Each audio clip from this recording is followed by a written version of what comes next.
To my educational channel విద్యా ఉద్యోగ సమాచారానికి స్వాగతం. డైలీ జీక్ అండ్ కరెంట్ అఫైర్స్లో ఇవాళ 248వ వీడియో. ఈరోజు కూడా చాలా లేటెస్ట్ కరెంట్ అఫైర్స్ అయితే మనం డిస్కస్ చేయబోతున్నాం.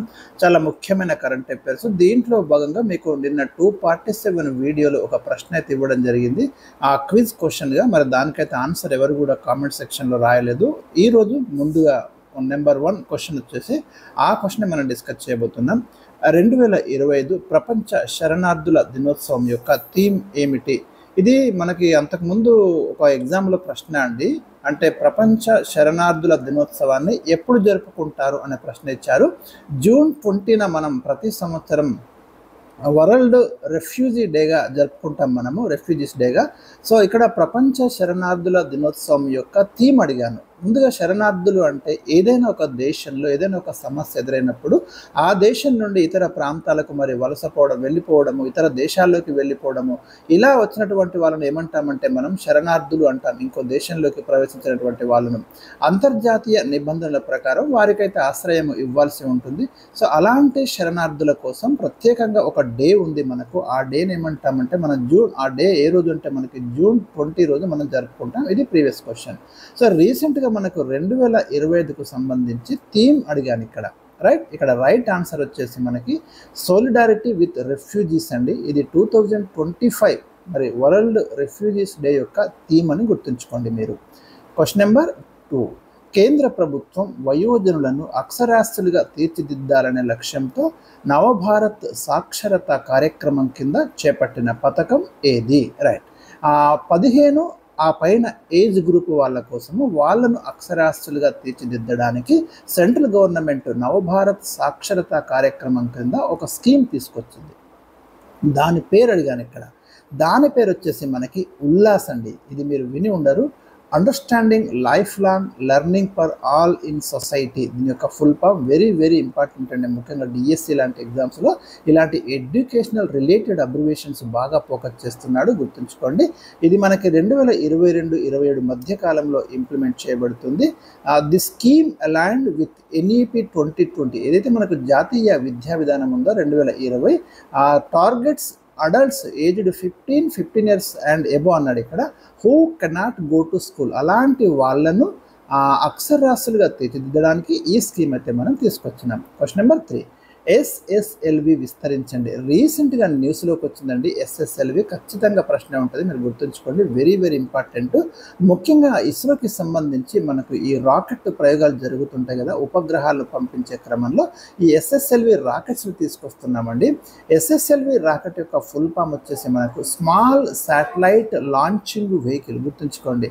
అంతకుముందు మనకు ఎస్ఎల్వి వెహికల్స్ ఉండేవి. ఎస్ఎల్వి రాకెట్స్ అంటే మనకు శాటిలైట్ లాంచింగ్ వెహికల్స్. తర్వాత ఏఎస్ఎల్వి వచ్చినాయి, అగ్మెంటెడ్ శాటిలైట్ లాంచింగ్ వెహికల్స్. తర్వాత PSLV polar satellite launching vehicles. ఇంకా GSLV geosynchronous satellite launching vehicles.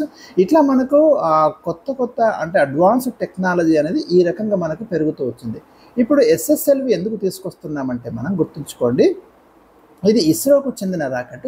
500 కిలోల వరకు బరువు ఉండే ఉపగ్రహాలను భూమి నుంచి తక్కువ ఎత్తులో 500 కిలోమీటర్ల వరకు ఉండే కక్షలో అంటే లో ఎర్త్లో ఇది ప్రవేశపెడుతుంది. ఇటీవల దీనికి సంబంధించిన సాంకేతికత బదిలీ బిడ్ను హిందుస్థాన్ ఏరోనాటిక్స్ దక్కించుకుంది. ఇది ఖచ్చితంగా మనం ఎక్స్పెక్ట్ చేయొచ్చండి. ఈ క్వశ్చన్ అయితే అటు సివిల్స్లో కానీ ఇటు టీజీపీఎస్సీ కానీ ఏపీపీఎస్సీ కానీ డెఫినెట్గా మనకు ఫోకస్ అవుతుంది ఈ క్వశ్చన్. ఫుల్ ఫామ్ గుర్తుంచుకోండి. ఈ small satellite launching vehicles technology సాంకేతికత బదిలీకి సంబంధించి రీసెంట్గా టెండర్ వేస్తే దాంట్లో మనకు హెచ్ఏఎల్కి అయితే ఇది దక్కింది. వీళ్ళైతే ఇవి తయారు చేయబోతున్నారు. క్వశ్చన్ నెంబర్ 4, ఇటీవల హెచ్ఐవి వ్యాధిని అదుపు చేసే లెనోకాపవిర్ అనే ఔషధ ఇంజెక్షన్ తయారు చేసిన బహుళ జాతి ఔషధ సంస్థ రీసెంట్గా మనకు హెచ్ఐవి ఏదైతే హ్యూమన్ ఇమ్యూనో వైరస్ అంటామో, దీనివల్ల మనకు ఎయిడ్స్ అనే డిసీజ్ అయితే వస్తుందండి. అక్వైర్డ్ ఇమ్యూనో డెఫిషియన్సీ సిండ్రోమ్ అంటాము ఈ ఎయిడ్స్ వ్యాధిని. దీనికి ఇప్పటి వరకు అయితే మనకు పూర్తిగా నయం చేసే మెడిసిన్ రాలేదు. కానీ ఇప్పుడు లెనోకాపవిర్ అనే ఔషధ ఇంజెక్షన్ ద్వారా దీన్ని కంట్రోల్ చేయొచ్చు అనే ఒక పరిశోధన జరిగి దీన్ని అయితే ఆవిష్కరించారు ఈ ఔషధ ఔషధాన్ని ఆవిష్కరించారు. దీన్ని ఆవిష్కరించిన సంస్థ వచ్చేసి మనకు గిలీడ్ సైన్సెస్ అండి, అండ్ అమెరికన్ బయోఫార్మస్యూటికల్ కంపెనీ ఇది. సో రీసెంట్గా మనకి న్యూస్లో కూడా వచ్చింది. హెచ్ఐవి వ్యాధిని ఒకరి నుండి ఒకరికి వ్యాపించకుండా ఈ ఇంజెక్షన్ అయితే నిరోధిస్తుంది. ఇది రోగుల పాలిట దివ్యౌషధంగా పేర్కొంటున్నారు. ఇక హెచ్ఐవి అనేది మనకి సురక్షితం కాని లైంగిక సంబంధాలు కావచ్చు, ఇతరత్ర కలుషిత రక్తంతో అంటే హెచ్ఐవి ఇన్ఫెక్షన్ ఉన్న రక్తాన్ని ఇతరులకు ఎక్కించినప్పుడు కావచ్చు అది మరి వ్యాప్తి చెందుతుంది. సో దీన్ని కంట్రోల్ చేయడానికి ఈ ఔషధాన్ని అయితే మార్కెట్లోకి తీసుకురావడం జరిగింది. మరి దీని యొక్క రేట్ అయితే చాలా ఎక్కువగా ఉన్నట్టు మనకు అర్థమవుతుంది. చూద్దాం భవిష్యత్తులో ఏం జరుగుతుంది అనేది.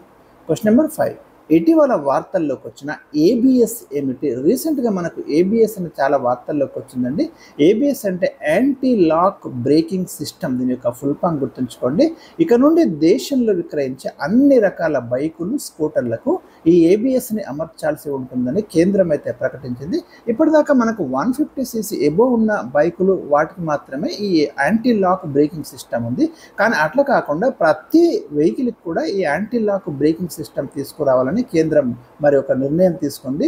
ద్విచక్ర వాహనాలపై వెళ్తున్న వారు హఠాత్తుగా బ్రేకులు వేస్తే బండి జారిపోయి గాయపడుతున్నారు. చక్రాలు లాక్ అయి బండి స్కిడ్ కాకుండా ఈ ఏబిఎస్ అనేది ఒక ప్రొటెక్షన్ అయితే కల్పిస్తుంది. Question number 6, QS world university ranking 2026 గాను ప్రపంచంలో తొలి 3 స్థానాలు దక్కించుకున్న విద్యా సంస్థలు ఏవి? వెరీ వెరీ ఇంపార్టెంట్ క్వశ్చన్ అండి. ఈ క్యూఎస్ వరల్డ్ యూనివర్సిటీ ర్యాంకింగ్ ప్రపంచంలో అత్యున్నత విద్యా సంస్థలకు ర్యాంకింగ్స్ ఇవ్వడం అనేది జరుగుతుంది. వాటిలో ఉన్నటువంటి బోధన కావచ్చు, ఇన్ఫ్రాస్ట్రక్చర్ కావచ్చు, ఎంతమందికి ఉద్యోగాలని ప్రొవైడ్ చేస్తున్నాయి, ఇవన్నిటిని బేరీజు వేసుకొని ఆ యూనివర్సిటీస్కి ర్యాంకింగ్స్ ఇస్తారు. సో రీసెంట్గా మనకు ఒక క్యూఎస్ వరల్డ్ యూనివర్సిటీ ర్యాంకింగ్ అనేది చాలా ఫేమస్ ర్యాంకింగ్ అన్నట్టు ఇది. దీని ప్రకారం 2026 గాను ప్రపంచంలో టాప్లో ఉన్నాయి చూడండి. నెంబర్ 1 వచ్చేసి మనకు మసాచ్యుసెట్స్ ఇన్స్టిట్యూట్ ఆఫ్ టెక్నాలజీ అండి, MIT అంటాము, US. 2 imperial college London, England. So ఇది గుర్తుంచుకోండి. Second place Stanford university, USA. ఈ 3 టాప్ 3లో ఉన్నాయండి. వెరీ వెరీ ఇంపార్టెంట్ ఈ ర్యాంకింగ్ లిస్ట్ ప్రకారము. ఇక క్వశ్చన్ నెంబర్ 7 వచ్చేసి క్యూఎస్ వరల్డ్ యూనివర్సిటీ ర్యాంకింగ్ 2026 గాను ఇండియాలో ఏ విద్యా సంస్థ తొలి స్థానం దక్కించుకుంది? రైట్, ఇందులో ఇండియా నుంచి ఫస్ట్ ప్లేస్లో ఉన్నది ఏది అంటే IIT ఢిల్లీ అండి. ఈ QS world university ranking list 2026లో మొత్తం ఇండియా నుంచి మనకు 54 విద్యా సంస్థలు ఈ లిస్టులో చోటు దక్కించుకున్నాయి. గమనించండి, ఈ సంఖ్య అయితే మనకు బాగానే ఇంప్రూవ్ అయింది. అత్యధికంగా ఏ దేశం నుండి విద్యా సంస్థలు ఈ లిస్టులో చోటు చేసుకున్నాయంటే 192 విద్యా సంస్థలు మనకు USA నుంచి చోటు చేసుకోవడం జరిగింది. టాప్లో ఉంది ఇదైతే. ఇండియా వచ్చేసి మనకి 4th ప్లేస్లో ఉంది. ఇక క్వాకరెల్లి సిమాండ్స్ అంటామండి, దీన్ని క్వాకరెల్లి సిమాండ్స్ అంటాము. QS is a global higher educational analyst and services provider. దీని యొక్క హెడ్ క్వార్టర్ వచ్చేసి లండన్లో ఉందండి. వీళ్ళైతే ఈ డాటా రిలీజ్ చేయడం అనేది జరిగింది. షార్ట్కట్లో మనం క్యూఎస్ రిపోర్ట్ అని పేర్కొంటున్నాం. క్వశ్చన్ నెంబర్ 8, తెలంగాణ రాష్ట్ర ప్రభుత్వం అన్ని అత్యవసర సేవల కోసం ఏ నెంబర్ను ఉపయోగించనుంది? రైట్, రీసెంట్గా తెలంగాణ రాష్ట్ర ప్రభుత్వం ఒక కీలకమైన నిర్ణయం తీసుకుంది. ఇక ఏ ప్రాబ్లంకైనా 112 112 నెంబర్ కాల్ చేసి అత్యవసర సేవలు పొందవచ్చు. ఇంతకుముందు మనకు ఒక్కొక్క దానికి ఒక్కొక్కటి ఉంది. డయల్ 100 పోలీసు వాళ్ళ కోసం అయితే, చైల్డ్ హెల్ప్ లైన్ అయితే 1098 ఇలా ఉన్నాయి కదా. అలా కాకుండా అన్నిటి కలిపి ఒకే నెంబర్ని అయితే ఇక్కడ తీసుకోవడం అనేది జరిగింది. ఇది 112 112. ఈ నెంబర్ను అత్యవసర సేవల కోసం అన్నిటికీ వాడుకోవచ్చని తెలంగాణ రాష్ట్ర ప్రభుత్వం కీలక నిర్ణయం తీసుకుంది. ఇది గుర్తుంచుకోండి, ఖచ్చితంగా అడుగుతాడు. క్వశ్చన్ నెంబర్ 9, ఇజ్రాయెల్పై హమాస్ తీవ్రవాదులు ఎప్పుడు దాడి చేశారు? రైట్, ఇప్పుడు ఇజ్రాయెల్కి హమాస్కి ఒక భీకరమైన పోరు ఒకవైపు, ఇజ్రాయెల్కి ఇరాన్కి ఒక భీకరమైన పోరు ఒకవైపు. ఇదంతా ఒక 3వ ప్రపంచ యుద్ధానికి దారితీసే పరిస్థితి మనకు కనిపిస్తుంది. సో ఇక్కడ ఇప్పుడు అమెరికా కూడా ఇరాన్ మీద అటాక్ చేయడం అనేది జరిగింది. నేను ఈ వీడియో చేస్తున్న సమయానికైతే ఆ న్యూస్ కూడా వస్తుంది. సో ఇది అంతటి కారణము ఒక్క సంఘటన అండి. ఒక్కసారి మీరు వెనక్కి వెళ్ళి చూస్తే 2023 అక్టోబర్ 7న హమాస్కు చెందిన కొంతమంది అయితే అటాక్ చేసి ఇజ్రాయెల్లో చాలామందిని బందీలుగా పట్టుకోవడం, కాల్చివేయడం అనేది జరిగింది. అక్కడి నుంచి ఇజ్రాయెల్ హమాస్ మీద భీకరమైన అటాక్ చేస్తూ మరి వాళ్ళ టాప్ లీడర్స్ అందరినీ కూడా మరి తీసేయడం జరిగింది. ఇంకా ఆ పోరు నడుస్తూనే ఉంది. గాజాలో ఒక ఉద్రిక్త వాతావరణం ఉంది. At the same time Israel మళ్ళీ ఏం చేసిందంటే ఇరాన్ మీదకి అటాక్ అనేది స్టార్ట్ చేసిందండి.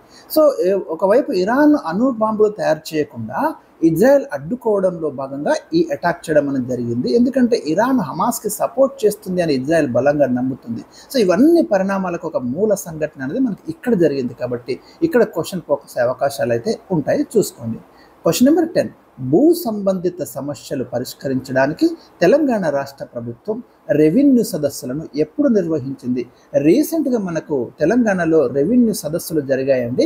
ఎప్పటి నుంచి ఎప్పటి వరకు అంటే 2025 జూన్ 3 నుంచి 2025 జూన్ 20 వరకు అయితే ప్రతి గ్రామాన మరి రెవెన్యూ సదస్సులు నిర్వహించి ఆ గ్రామంలో ఉన్నటువంటి భూ సంబంధిత సమస్యలను ప్రభుత్వం పరిష్కరించే దిశగా ఈ నిర్ణయం తీసుకుంది. అప్లికేషన్స్ అన్ని కూడా సార్ట్ అవుట్ చేస్తున్నారు. సో ఇక్కడ క్వశ్చన్ అయితే రావచ్చండి, ఎప్పటి నుంచి ఎప్పటి వరకు నిర్వహించారనేది. ఎందుకంటే ఒక కీలకమైనటువంటి ఒక ప్రోగ్రామ్ అండి. కాబట్టి డెఫినెట్గా ఇలాంటి క్వశ్చన్స్ ఉంటాయి.